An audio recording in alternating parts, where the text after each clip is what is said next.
Hey, what's up everyone? My name's Chris Winter and today I'm going to do an in-depth comparison between two lenses. First off, the Canon 35mm f1.4L lens and the Sigma 35mm f1.4 art lens. I'll take a look at their build quality, which one has faster autofocus, and of course, which one produces nicer images. And a big thanks goes to Brisbane Camera Hire for letting me rent out both of these lenses. Guys, if you haven't done it yet, make sure to check out my brand new Instagram page. I'm going to be posting plenty of behind the scenes photos and videos and a couple of image samples from both of these lenses. So I'll put a link in the description box below. Go check it out and give me a follow. Anyway, let's compare these two lenses. To get started, let's take a look at the build quality of these two 35mm lenses. So over my testing, I've actually found that both of these lenses are manufactured very, very well. They both have quite a lot of weight to them when you pick them up, with the Canon being lighter at 580 grams to the Sigma coming in at 665 grams. Now that's a little bit less than 100 grams, and is it noticeable? Well, yeah, it is. You can actually tell that the Sigma is quite a lot heavier, so it's up to you. If you like a light lens, I'd probably go for the Canon. I mean, it's not super light, but it is quite a lot lighter than the Sigma. Both of these lenses have focus windows, as you can see here, which is a nice feature, and both also have very solid metallic mounts. The Sigma has a wider focus ring, which is very nice, but the Canon does have a longer focus throw, which for video work is actually kind of important, with the Sigmas being quite difficult to manually focus. So if you are going to be doing video work, I'd probably head towards the Canon, but in terms of build quality, these are both fantastic lenses. Now both of these lenses have a maximum aperture of f1.4, which means you can get a very, very shallow depth of field. So let's take a look at the bokeh of both of these lenses. Now, bokeh itself is really quite subjective, I think, but for me the Sigma has slightly nicer bokeh.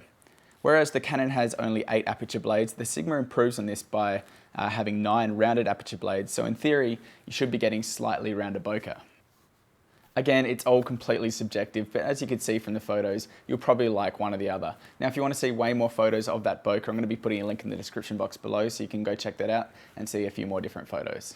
Hey guys, if you're enjoying this video, I'd love it if you leave a thumbs up because that's always appreciated. But anyway, let's get on to the next part of this video. So let's quickly talk about autofocus. Now the Canon's using that ultrasonic motor, which is pretty much tried and tested for autofocus, whereas the Sigma is using its hypersonic motor. Now in the past, Sigma lenses were way behind in terms of autofocus speed, autofocus accuracy, but with these new art lenses, things seem to be changing. So let's do a quick test, starting off with the Canon 35 1.4, and we'll hear just how quick it is to autofocus.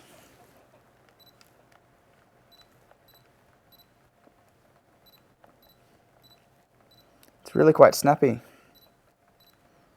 And it's very quiet. Yeah, it's really, really good. That's going to be hard for the Sigma to beat. So we've got the Sigma 35 1.4 on now. Let's test this one out.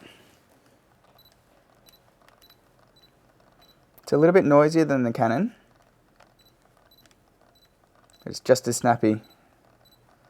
Having no real problems, no hunting at all. Well, there you go. Both of these lenses are actually really good performers in autofocus, especially for being big, big hunks of glass. So in terms of that, the Canon's a little bit quieter, so I'm going to have to give the Canon the winner there. So just like we did in stills mode, I'm now going to be putting both of these lenses onto my Canon 70D, and we'll test them out in video autofocus mode. Now the Canon 70D's got that fantastic dual pixel autofocus system. We'll do a bit of autofocusing, see which lens works best with that system. Okay, so we're on the Canon 35mm now, let's test it out.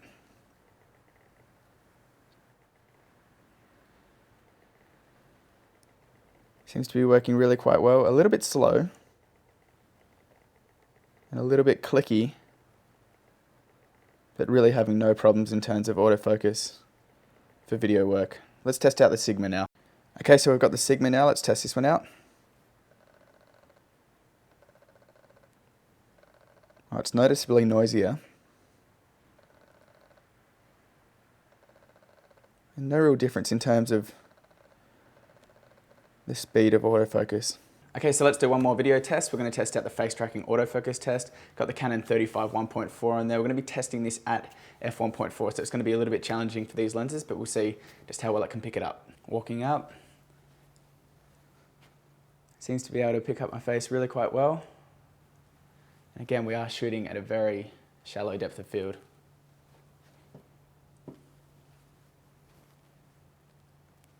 All right, let's test out the Sigma now. All right, so I've got the Sigma on now. Let's do the same test.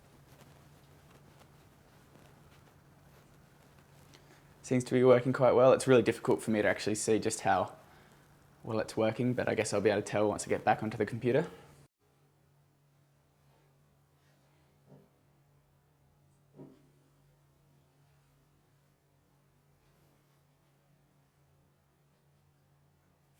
All right, now I'm back in my studio here. Now, if you are thinking about purchasing one of these lenses, I do also want to bring up another option, and that is the Canon 35mm f2 with IS. Now, it doesn't have that wide f1.4 aperture, but the fact that it's got that image stabilization built in is huge for a few different reasons. Firstly, if you're going to be taking a lot of handheld shots at night, having that IS is definitely going to help produce sharper images.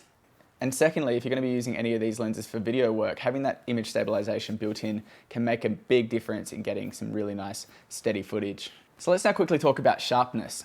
Now, in my testing, I've found that the Sigma has consistently produced sharper images than the Canon, especially at wider apertures. Now, don't get me wrong, both of these lenses are incredibly sharp, but if you are a pixel peeper, you'll probably want to go with the Sigma. Now, in terms of color reproduction, both do a good job, but I generally do prefer the way that Canon glass does look, and it's the same with this version of the 35mm. Now, both lenses do have chromatic aberrations, but I did find that the Sigma handled it a little bit better. And in terms of vignetting, they both do have quite a lot on a full frame body, especially if you're shooting at f1.4.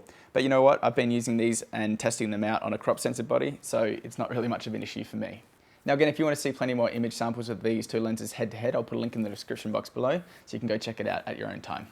Now let's talk about value for money, and as you can imagine, this is where the Sigma comes out on top again. Just like with the 24mm versions that I tested a while back, the Sigma comes in at close to half the price of the Canon, and as you can tell in this review, the quality is right up there. Now I would say if you are going to be using this solely for video work, I'd probably go for the Canon 35mm 1.4 just because it does have that longer focus throw, and it does make it a little bit easier to manually focus. But for all other reasons, I'm finding it very hard to look past the Sigma 35mm 1.4. It seems like a real bargain in comparison to this one here. So there you go, guys. I hope you guys enjoyed that video. If you did, make sure to leave a thumbs up. Hope you guys have a fantastic day, and also make sure to check out my Instagram page. I'm very active over there these days. See you in the next video. Bye.